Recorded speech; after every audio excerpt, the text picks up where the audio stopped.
നമസ്കാരം, 4K ന്യൂസിലേക്ക് സ്വാഗതം.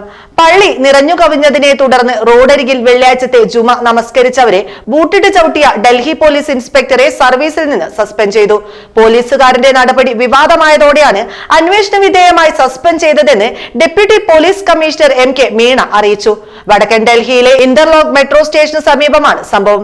നമസ്കരിക്കുന്ന ആളുകളെ പിറകിലൂടെ വന്ന പോലീസുകാരൻ ചവിട്ടുകയും മുഖത്തടിക്കുകയുമായിരുന്നു. ഇതിന്റെ വീഡിയോ സമൂഹ മാധ്യമങ്ങളിൽ പ്രചരിച്ചതോടെ പ്രതിഷേധം ശക്തമായി. പിന്നാലെ കുറ്റക്കാർക്കെതിരെ ഉചിതമായ നടപടി സ്വീകരിക്കുമെന്ന് പോലീസ് അറിയിക്കുകയും സസ്പെൻഡ് ചെയ്യുകയും ചെയ്തു. എന്നാൽ പോലീസുകാരന്റെ പേരുവിവരങ്ങൾ ഇതുവരെ പുറത്തുവിട്ടിട്ടില്ല.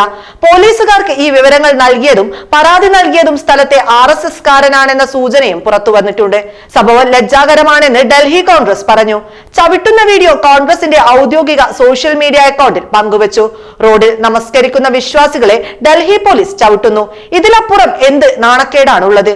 ഡൽഹി കോൺഗ്രസ് ചോദിച്ചു.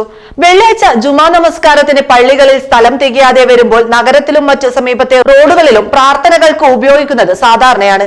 10 മിനിറ്റിൽ താഴെ മാത്രമാണ് നമസ്കരിക്കാൻ എടുക്കുന്ന സമയം. ഇതിനിടെയാണ് പ്രാർത്ഥനാ നിരതരായ വിശ്വാസികളെ പോലീസുകാരൻ ചവിട്ടി വീഴ്ത്തിയത്. നേരത്തെ ഉത്തർപ്രദേശ്, ഗുജറാത്ത് തുടങ്ങിയ BJP ഭരിക്കുന്ന സംസ്ഥാനങ്ങളിൽ റോഡിൽ പ്രാർത്ഥിച്ചതിന് മുസ്ലിങ്ങളെ അറസ്റ്റ് ചെയ്തിരുന്നു.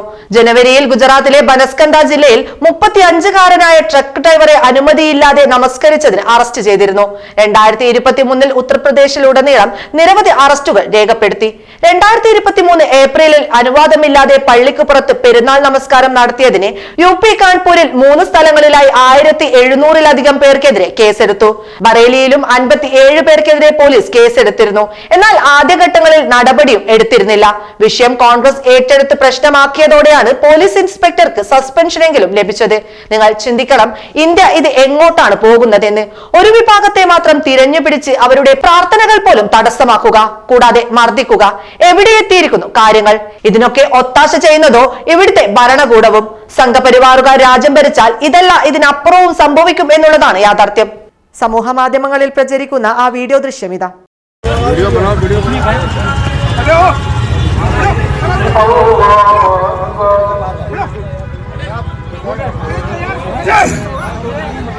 भाई सजदे में थे, देख सकते हो भाई लोग, सजदे में थे भाई लोग जितने भी है, नियत कर रखे थे, इसने लात मारा है, पुलिस वाले ने लात मार रहा है और मुसलमानों को मार रहा है। ये इंदर लोग की वीडियो है।